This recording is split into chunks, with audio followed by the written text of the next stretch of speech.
ప్రభాకర్ రావు చుట్టూనే ఇది అన్ని పేపర్స్లో కనిపిస్తున్నది. నిన్న రాధాకిషన్ రావు రిమాండ్ రిపోర్ట్ బయటకు వచ్చింది. ఆ రిమాండ్ రిపోర్ట్లో ఉన్న అంశాలు ప్రధానంగా అన్ని పేపర్స్ హైలైట్ చేసినాయి. ప్రభాకర్ రావు చుట్టూనే బీఆర్ఎస్ అసమ్మతి వర్గీయులు ప్రతిపక్ష నేతలపై నిఘాకే స్పెషల్ ఆపరేషన్స్ టీం ఏర్పాటు చేసిరట. జనం దగ్గర నుంచి పైసలు తీసుకుంటున్నారు ఈ దొంగలు. ఎవరు? జనం ట్యాక్సులు కడితే ప్రభుత్వానికి ఆదాయం వస్తే ఆ ఆదాయంలోంచి ఈ దుర్మార్గులు జీతాలు పోతున్నాయి. ఎవరి కోసం పనిచేయాలి? ఎవరి కోసం? పోనీ వీళ్ళేమైనా సర్వీస్లో ఉన్నారా అంటే ఈ దొంగలని కేసీఆర్ ఏరి కోరి నమ్మిన మనుషుల్లాగా, నమ్మిన బంటుల్లాగా 70 ఏళ్ళు పైబడ్డ తర్వాత కూడా వీళ్ళని ప్రగతి భవన్లో పెట్టుకున్నాడు. వాళ్ళ పోస్టింగ్స్ ఇచ్చిండు. ఈయనకైతే 3 ఏళ్ళు ఎక్స్టెన్షన్ ఇచ్చిండు రాధాకిషన్ రావుకి. ప్రజల కోసం పనిచేయరని ఆయన అంటే ఫోన్లు ట్యాపింగ్ చేయడంలో బిజీ అయిపోయింది దొంగ. ఈ ముసలోడు అంతే, క్యాన్సర్తో బాధపడుతున్న ఫోన్లు ట్యాప్ చేయడానికే తన హెల్త్ని కూడా పక్కన పెట్టి కేసీఆర్ దీనికోసం ప్రయత్నం చేసిండు.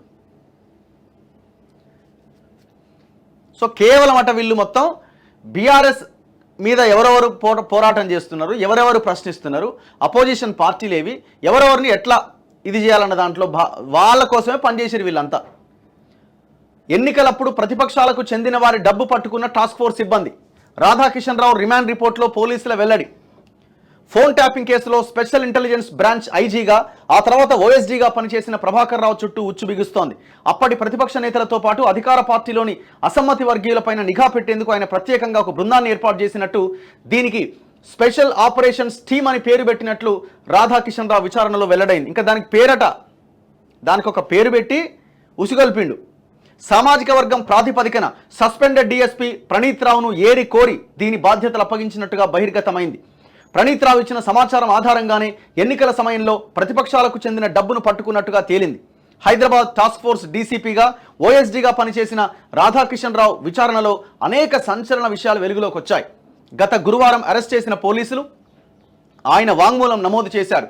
రిమాండ్ రిపోర్ట్లో పేర్కొన్న ప్రకారం వివరాలు ఇలా ఉన్నాయి. ఒకసారి చూడండి. ఎస్ఐబి విధానాలకు విరుద్ధంగా ప్రత్యేక బృందం 2014లో అప్పటి బీఆర్ఎస్ తొలిసారి అధికారంలోకి వచ్చిన తర్వాత సామాజిక వర్గ సమీకరణాల మేరకు 2016లో ప్రభాకర్ రావును నిఘా విభాగానికి బదిలీ చేసింది. ఆ తర్వాత ఆయన తన సామాజిక వర్గానికి చెందిన వారితో పాటు గతంలో తనతో కలిసి పనిచేసిన వారిలో కొందరిని నిఘా విభాగంలోని వేర్వేరు ఉపవిభాగాల్లో నియమించారు. వీరిలో నల్గొండ జిల్లా నుంచి ప్రణీత్ రావు, రాచకొండ కమిషనరేట్ నుంచి భుజంగరావు, సైబరాబాద్ నుంచి వేణుగోపాలరావు, హైదరాబాద్ కమిషనరేట్ నుంచి తిరుపతన్న వీళ్ళున్నారు. వీరందరితో స్పెషల్ ఆపరేషన్ టీం ఏర్పాటు చేసిందట. దీని నాయకత్వ బాధ్యతను ప్రణీత్ రావుకు అప్పచెప్పిందట. ప్రతిపక్షాలకు చెందిన నాయకులు, వారి అనుచరులు, సొంత పార్టీలోని తిరుగుబాటుదారులపైన నిఘా పెట్టడమే ఈ బృందం ఏర్పాటు ఉద్దేశం. ఎస్ఐబి విధానాలకు ఇది పూర్తిగా విరుద్ధం. రాధాకిషన్ రావు సూచనతో ఎస్ఐబిలోకి గట్టుమల్లు. సామాజిక సమీకరణలతో పాటుగా ప్రభాకర్ రావు సూచన ప్రకారంగా హైదరాబాద్ నగరంపై రాజకీయంగా ఇతరత్రా పట్టు నిలుపుకునేందుకు బీఆర్ఎస్ అధినాయకత్వం 2017లో తనను టాస్క్ ఫోర్స్ డీసీపీగా నియమించిందని రాధాకిషన్ రావు విచారణలో అంగీకరించారు. ఆ తర్వాత తన సూచన మేరకు గట్టుమల్లును పశ్చిమ మండలం అంటే వెస్ట్ జోన్ టాస్క్ ఫోర్స్ సిఐగా ప్రభుత్వం నియమించింది. అక్కడ 2 ఏళ్ల పాటు అంటే 2021 వరకు పనిచేశాక తమ ఉమ్మడి లక్ష్య సాధన అంటే బీఆర్ఎస్ని పరిపాలనలో మళ్ళీ కొనసాగించాలి, అధికారం వాళ్ళకే రావాలి అన్న దాంట్లో భాగంగా తన సూచన మేరకు గట్టుమల్లును ప్రభాకర్ రావు ఎస్ఐబిలోకి తీసుకున్నారని రాధాకిషన్ రావు వెల్లడించారు. ఆ తర్వాత నుంచి రాష్ట్రంలో బీఆర్ఎస్ను బలోపేతం చేయడంతో పాటు అదే పార్టీ పాలన కొనసాగేలా చూసేందుకు ప్రభాకర్ రావు, భుజంగరావు, వేణుగోపాలరావు, ప్రణీత్ రావులు తరచుగా సమావేశమవుతూ ఉండేవారు. తమ రహస్య అనధికారిక కార్యకలాపాలు బయటకు పొక్కకుండా వాట్సాప్, సిగ్నల్, స్నాప్చాట్ వంటి సామాజిక మాధ్యమాల ద్వారానే మాట్లాడుకోవాలని నిర్ణయించుకున్నారు. 2023 శాసనసభ ఎన్నికల్లో బీఆర్ఎస్ను ఎలాగైనా మళ్లీ అధికారంలోకి తేవడంతో పాటుగా పార్టీపై అధినేతకు పూర్తి అజమాయిషీ ఉండేలా చూడడమే తమ లక్ష్యమని ప్రభాకర్ రావు బృందం భావించిందని, దీనిలో భాగంగా ప్రతిపక్ష నాయకులు, వారి అనుచరులు, కుటుంబ సభ్యులు, వ్యాపారులు, బీఆర్ఎస్ అసమ్మతి వర్గీయులతో పాటు అదే పార్టీలో అనుమానాస్పద కార్యకలాపాలు నిర్వహిస్తున్న వారిపైన నిఘా పెట్టిందని రాధాకిషన్ రావు విచారణలో వెల్లడించారు. అంటే బీఆర్ఎస్ నాయకుల ఫోన్లు కూడా ట్యాప్ చేసినారు. మంత్రుల ఫోన్లు ట్యాప్, ఎమ్మెల్యేల ఫోన్లు ట్యాప్. సిగ్గు లేకుండా ఇంకా ఎందుకున్నారు ఆ పార్టీలో? మేము అలానే ఉంటామంటే మీరు నీళ్ళు లేని బాయ్ చూసుకోవడం బెటర్. అరే నీ ఫోన్ ట్యాప్ చేసిండ్రు నాయన, నీ ఫోన్ ట్యాప్ చేసి నీ భార్యతో నువ్వేం మాట్లాడినావో విన్నాడు. బీఆర్ఎస్ ఎమ్మెల్యేలకు సిగ్గుందా? రాజకీయ పలుకుబడితో 2 సార్లు ఓఎస్డీగా రాధాకిషన్ రావుకు సంబంధించిన కొన్ని కీలక అంశాలను పోలీసులు తమ రిమాండ్ రిపోర్ట్లో పేర్కొన్నారు. 2020 ఆగస్టులో టాస్క్ ఫోర్స్ డీసీపీగా ఆయన పదవీ విరమణ చేశారు. రాజకీయ పలుకుబడి, సామాజిక వర్గ సమీకరణాలు ఉపయోగించి అప్పటి ప్రభుత్వాన్ని ఒప్పించి 3 ఏళ్ల పాటు ఓఎస్డీగా నియమితులయ్యారు. హైదరాబాద్ టాస్క్ ఫోర్స్ అధినేతగా కొనసాగారు. 2023 ఆగస్టు నాటికి 3 ఏళ్లు పూర్తి కాగా మరో 3 ఏళ్ల పాటు ఇదే హోదాలో పనిచేసేందుకు ఇంకోసారి అనుమతి తెచ్చుకున్నారు. హైదరాబాద్ కమిషనరేట్లో తమ పట్టు కొనసాగించాలంటే రాధాకిషన్ రావు అవసరం ఉందని అప్పటి రాజకీయ పెద్దలతో పాటు ప్రభాకర్ రావు కూడా భావించారు. ఈ రాధాకిషన్ రావు అంటోడు ఎగ్జిక్యూట్ చేసేది ఎవరు? ఈ ప్రభాకర్ రావు ప్రణీత్ రావు ద్వారా సేకరించిన సమాచారాన్ని ప్రభాకర్ రావు రాధాకిషన్ రావుకి ఇస్తాడు. పలానా వాడు డబ్బులు ఈ నుంచి అటు తీసుకుపోతున్నాడు, జరగండి చూడంటే ఈయన బయలుదేరుతాడుగా కార్లు వేసుకొని, వెహికల్ వేసుకొని. ఈయన కింద ఉన్న సిబ్బందిని పురమాయిస్తాడు అన్నట్టు. ఎగ్జిక్యూట్ చేసే బాధ్యత మొత్తం రాధాకిషన్ రావు తీసుకున్నాడు టాస్క్ ఫోర్స్ ఇన్ఛార్జిగా. ఈ ప్రభాకర్ రావు అంటాడు ప్రగతి భవన్లో కూర్చొని ప్రణీత్ రావుతో ఎవడెవని ఫోన్ ట్యాప్ చేయించాలా, కేసీఆర్ ఏ నెంబర్లు ఇచ్చిండు, ఏ నెంబర్లు పంపించాలా, ఈ పనిలో వీడున్నాడు. ఇక ప్రణీత్ రావు అంటాడు వాని కింద ఒక 30 మంది సిబ్బంది విలమవాళ్ళని పెట్టుకొని వాడు కథ నడిపించిండు. ఇది జరిగిన దందా. దీంట్లో డైరెక్ట్గా కేసీఆరే ఉన్నాడని రాధాకిషన్ రావు తన రిమాండ్ రిపోర్ట్లో పేర్కొనడం జరిగింది. బీఆర్ఎస్ సుప్రీం ఆదేశాలతోటి ఆయన మెప్పు కోసం మేము పనిచేసినామని చెప్పారు. చాలా క్లియర్గా దిశ వాళ్ళు రాసినట్టు చూడండి కథనం. ఇగో ట్యాపింగ్ వెనుక బీఆర్ఎస్ సుప్రీం, ఆయన ఆదేశాలతోనే ఆపరేషన్, ఆ పార్టీ హ్యాట్రిక్ విజయం కోసమే పనిచేశాం. ఎన్నికల్లో ఎస్కాట్ వాహనాలతో బీఆర్ఎస్ డబ్బు తరలింపు, ప్రతిపక్ష నేతలను కట్టడి చేసి వారు గులాబీ పార్టీలో చేరేలా ఒత్తిడి తెచ్చాం. దుబ్బాక, మునుగోడు బైపోల్లో ట్యాపింగ్ ద్వారానే ఇతర పార్టీల అభ్యర్థుల డబ్బును సీజ్ చేశాం. రాధాకిషన్ రావు వాంగ్మూలంలో సంచలన విషయాలు. ప్రతిపక్ష నేతలతో పాటు గులాబీ లీడర్ల ఫోన్లు కూడా ట్యాప్ చేసినాం.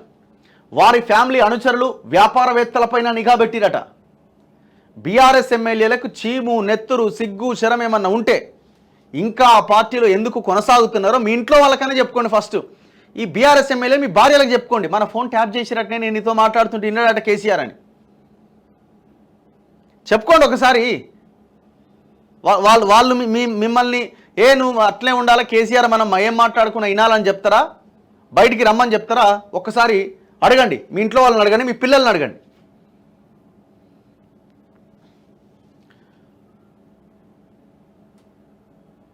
సో ఇట్లా ఇవన్నీ ఇగో ఇక్కడ చాలా క్లియర్గా ఉన్నాయి.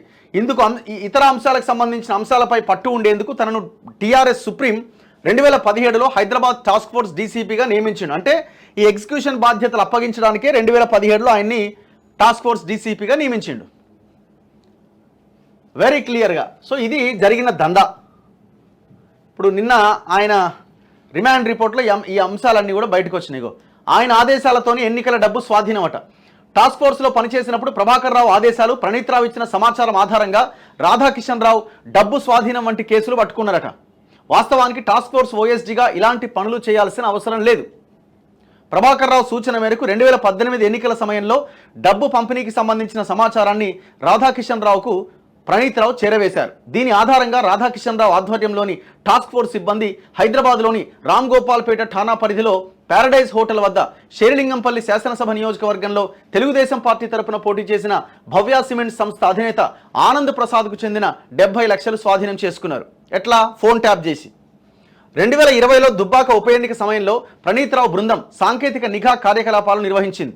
ఈ బృందం ఇచ్చిన సమాచారం ఆధారంగా రాధాకిషన్ రావు ఆధ్వర్యంలోని టాస్క్ ఫోర్స్ బీజేపీ అభ్యర్థి రఘునందన్ రావు బంధువులకు సంబంధించి సిద్దిపేటలోని ఒక చిట్ ఫండ్ కంపెనీకి చెందిన ₹1 కోటి నగదును స్వాధీనం చేసుకున్నారు.